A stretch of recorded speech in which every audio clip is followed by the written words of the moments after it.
Welcome to G3 media. Municipal ఎన్నికలకు రోజులు దగ్గర పడుతుండటంతో సంగారెడ్డి, సదాశివపేట నియోజకవర్గాల్లో కాంగ్రెస్ పార్టీ ప్రచారాన్ని మరింత వేగవంతం చేసింది. కాంగ్రెస్ అభ్యర్థుల గెలిపే లక్ష్యంగా జగ్గారెడ్డి కుటుంబం పూర్తి స్థాయిలో రంగంలోకి దిగింది. సంగారెడ్డి పట్టణంలో జగ్గారెడ్డి కూతురు జయా చైతన్యరెడ్డి, డీసీసీ అధ్యక్షురాలు నిర్మల జగ్గారెడ్డి ఇంటింటి ప్రచారం నిర్వహించారు. జయా చైతన్యరెడ్డి 21, 19, 29, 8, 27వ వార్డులో ప్రచారం చేస్తూ ప్రజలను ఆప్యాయంగా పలకరించారు. నడుచుకుంటూ పోవాలి, నువ్వు ఇట్లా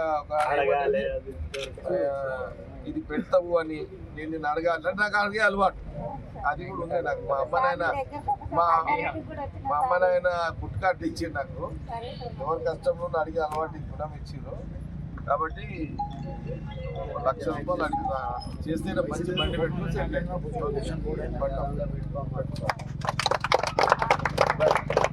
ఓకే. ఎప్పుడు ఎన్ని రోజులు ఇది ఎన్ని నెలలు చేస్తున్నాం ఇదంతా 13 నెలల్లో. మరి ఇప్పుడు ఎన్నేళ్ళు చేసి 1,00,000 రూపాయలు సంపాదించి దందా చేస్తాం. అవునా, మరి వయసు ఎంత ఇప్పుడు? 53. 53 అంటే మరి ఎన్ని 1,00,000 రూపాయలు సంపాదించి ఎన్నేళ్ళు టైం తీసుకుంటాం? సరే, 1,00,000 రూపాయలు నీ దగ్గర ఉంటే ఆ మిషన్ అవన్నీ పెట్టుకుంటావు. అప్పుడు ఎంత సంపాదిస్తావు రోజుకి? అప్పుడు రోజుకి పోలీసు కూడా ఉంటే రోజుకి ఎంత?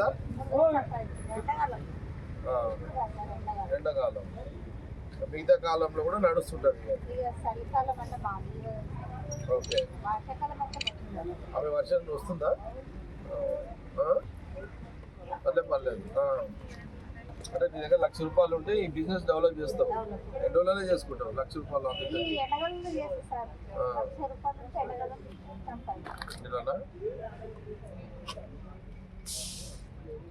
కానీ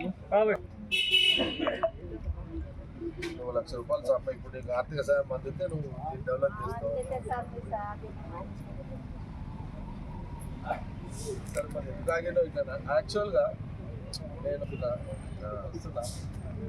నేను ఆడ దిగిపోయినా అంటే అక్కడ దిగాలని ఎందుకు దేవుడు డిసైడ్ చేసినాడు, అర్థమైందా? నేను ఆడ దిగి ఒక్కరిని నడుచుకుంటాం వాళ్ళని దేవుడు డిసైడ్ చేసి, ఓకే, టైం డిసైడ్ అయింది, అర్థమైందా? అనుకోకుండా వీళ్ళు ఇద్దరు నీళ్ళ పడ్డారు, నేను వాళ్ళు డిసైడ్ చేసి నేను ఆగిన. సరే, నువ్వు అదేం ఏమంటారు ఇప్పుడు నిమ్మకాయ సోడా ఇచ్చినావు. సరే, నాకు ఎక్కడ పోయినా అడిగే అలవాటు. మరి ఈరోజు సంగారెడ్డి పట్టణంలో 19 వార్డులో ప్రచారం, డోర్ టు డోర్ ప్రచారం చేయడం జరిగింది. ఇక్కడ గుర్రం ఝాన్సీ రమేష్ గారు మహిళ ఇక్కడ అభ్యర్థిగా కాంగ్రెస్ పార్టీ నుంచి పోటీ చేయడం జరుగుతుంది. మరి ఇక్కడ ఉన్న ప్రజల సమస్యలు ఏంటంటే, ఇక్కడ వీళ్ళకి ఆనుకొని చెరువు ఉంది. ఇప్పుడు వర్షాకాలం వస్తే వాళ్ళు చాలా ఇబ్బంది పడుతున్నారు, ఇళ్ళకి నీళ్ళు వస్తున్నాయని. 10 సంవత్సరాలు టీఆర్ఎస్ వాళ్ళు ఉన్నా కూడా ఏం చేయలేదని చెప్తున్నారు వాళ్ళు.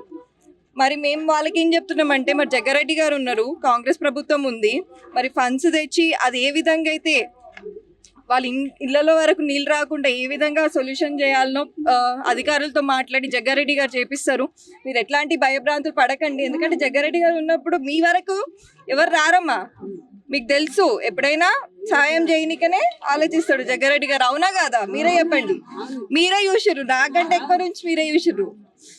అప్పటి నుంచి కూడా మీరు దగ్గరుండి చూసిన నాయకుడు జగ్గారెడ్డి గారు. నేను ప్రత్యేకంగా చెప్పాల్సిన అవసరం లేదు మీ అందరికీ.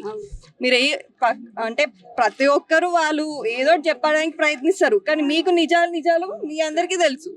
ఇప్పుడు నేను వచ్చి చెప్పడం కాదు, మీకు తెలుసు కాబట్టి మీరు ఆలోచించండి అమ్మా,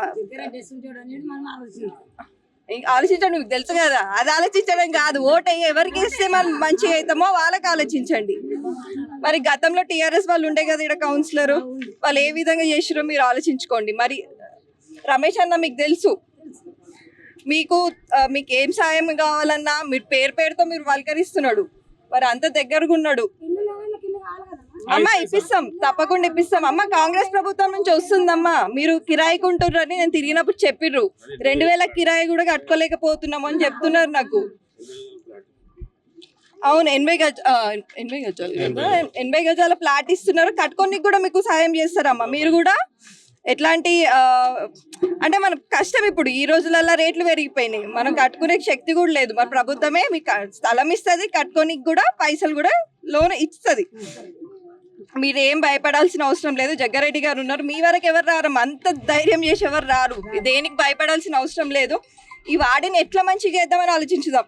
ఎందుకంటే మీరు ఉంటున్నారు, రోజు ఉంటున్నారు, మంచిగా ఉండాలి కదా. ఎందుకు ఈ ఎలక్షన్లు? మీకోసమే. మీరు మంచిగా ఉండాలని చెప్పి ఇలాంటి ఎలక్షన్లు పెడుతున్నారు. మరి మీరు మంచిగా ఉండాలంటే ఏ నాయకుడు ఉండాలి మీ వార్డులో? మిమ్మల్ని చూసుకునేటట్టు మంచి నాయకుడు ఉండాలి. కాబట్టి ఝాన్సీ గారిని, రమేష్ అన్న గారిని మీరు దృష్టిలో పెట్టుకొని ఓటేయండి అమ్మా. యూత్ చాలా మంది ఉన్నారు, రండి బయటికి వచ్చి మీ డెవలప్మెంట్ కోసం ఓటేయండి అని చెప్తున్నా, అభివృద్ధి కోసం ఓటేయమని చెప్తున్నాను. ఈరోజు ఇంటింటికి కూడా తిరిగి వాళ్ళ సమస్యలు నేను, రమేష్ అన్న అందరు తెలుసుకోవడం జరిగింది. మరి జగ్గారెడ్డి గారితో మాట్లాడి, అధికారులతో మాట్లాడి, మరి ఫండ్స్ కావాలన్నా కూడా సీఎం రేవంత్ రెడ్డి గారితో జగ్గారెడ్డి గారు మాట్లాడి తీసుకురావడం కూడా జరుగుతుందమ్మా. మీ దాంట్లో ఏం డౌటే అవసరం లేదు మీకు. ఎందుకంటే సంగారెడ్డి ఇంత డెవలప్ అయిందంటే ఎవరి వల్లమ్మా? జగ్గారెడ్డి సార్ వల్లనే కదా. ముందు కూడా మనకు అవ్వాలంటే అట్లాంటి ఒక నాయకుడు కావాలి కదమ్మా. ఎమ్మెల్యే ఉండని లేకపోని, కానీ నాయకత్వం అయితే కావాలి కదా మనకు. అట్లాంటి నాయకత్వంలో మరి రమేష్ అని ఉన్నాడు. కాబట్టి మీరు అందరు దృష్టిలో పెట్టుకొని తప్పకుండా చేదు గుర్తుకేయండి అమ్మా. ఈరోజు 19వ వార్డులో మెజారిటీ ఇవ్వాలి మీరు కాంగ్రెస్కి. ఎంత మెజారిటీ ఇస్తే మనం అంత మంచి పనులు చేద్దామమ్మా. Thank you.